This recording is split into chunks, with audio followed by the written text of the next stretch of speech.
Hi all, welcome to family food court. ഞാൻ Sneha റിനുമോൻ.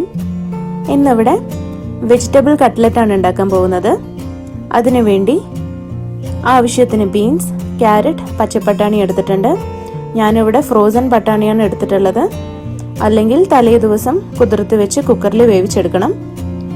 Bread crumbs ആവശ്യത്തിന്, മൈദ, 2 ഉരുളക്കിഴങ്ങ് വേവിച്ചെടുത്തിട്ടുള്ളതാണ്, ഒരു ചെറിയ സവാള ചെറുതായി അരിഞ്ഞത്, 5 പച്ചമുളക്, 1 ടേബിൾ സ്പൂൺ ഇഞ്ചി വെളുത്തുള്ളി പേസ്റ്റ്, 1/4 ടീസ്പൂൺ കുരുമുളക് പൊടി, മല്ലിയില ആവശ്യത്തിന്, 1/2 ടീസ്പൂൺ ഗരം മസാല. ആദ്യം പാൻ വെച്ച് റിഫൈൻഡ് ഓയിൽ ഒഴിച്ചു കൊടുത്ത് ചൂടായ ശേഷം ഇഞ്ചി വെളുത്തുള്ളി പേസ്റ്റ് ഇട്ട് കൊടുക്കാം. ഇതൊന്ന് മൂപ്പിച്ചെടുക്കണം.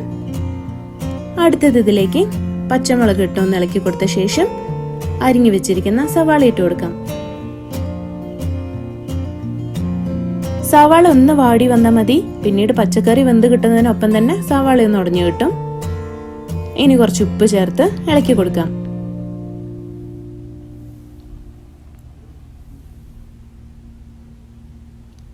ഇതിലേക്ക് ഇനി ഗരം മസാല, കുരുമുളക് പൊടിയും ഇട്ടൊന്ന് മിക്സ് ചെയ്ത ശേഷം അരിഞ്ഞു വെച്ചിരിക്കുന്ന പച്ചക്കറികളൊക്കെ ചേർത്ത് കൊടുക്കാം.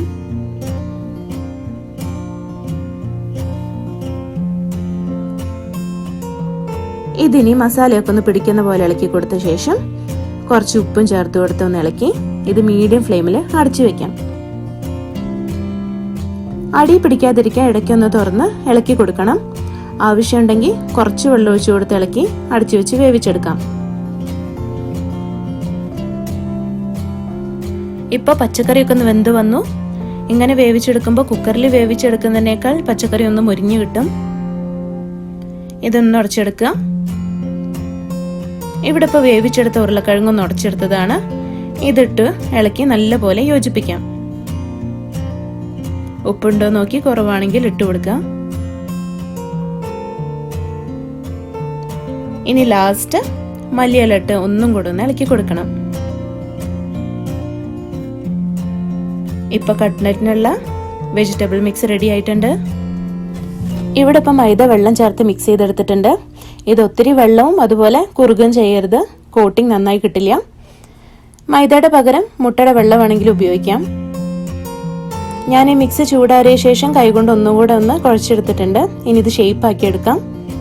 കയ്യിലൊട്ടിപ്പിടിക്കാതിരിക്കാൻ കയ്യിൽ കുറച്ച് എണ്ണ തടവിയിട്ടുണ്ട്. ഇത് 2 ഷേപ്പിലാണ് ചെയ്തെടുക്കുന്നത്.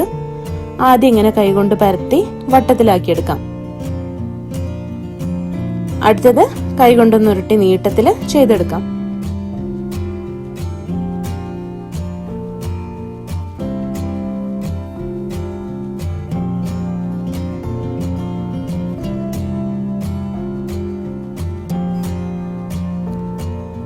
അടുത്തത് കട്ട്ലറ്റ് റെഡിയാക്കാം. അതിന് പരത്തി വെച്ചിരിക്കുന്ന മിക്സ് ആദ്യം മൈദയിലൊന്ന് മുക്കിയിട്ട് ഇതുപോലെ ബ്രെഡ് ക്രംസ് എല്ലായിടത്തും ഒരേപോലെ ഒട്ടിപ്പിടിക്കുന്ന പോലെ ഇങ്ങനെ മറിച്ചിടണം.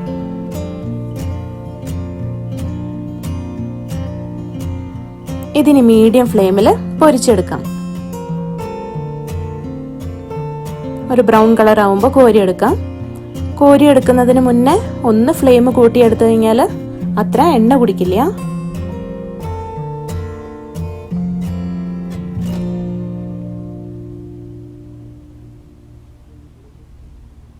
അങ്ങനെ കട്ട്ലറ്റ് റെഡി ആയിട്ടുണ്ട്.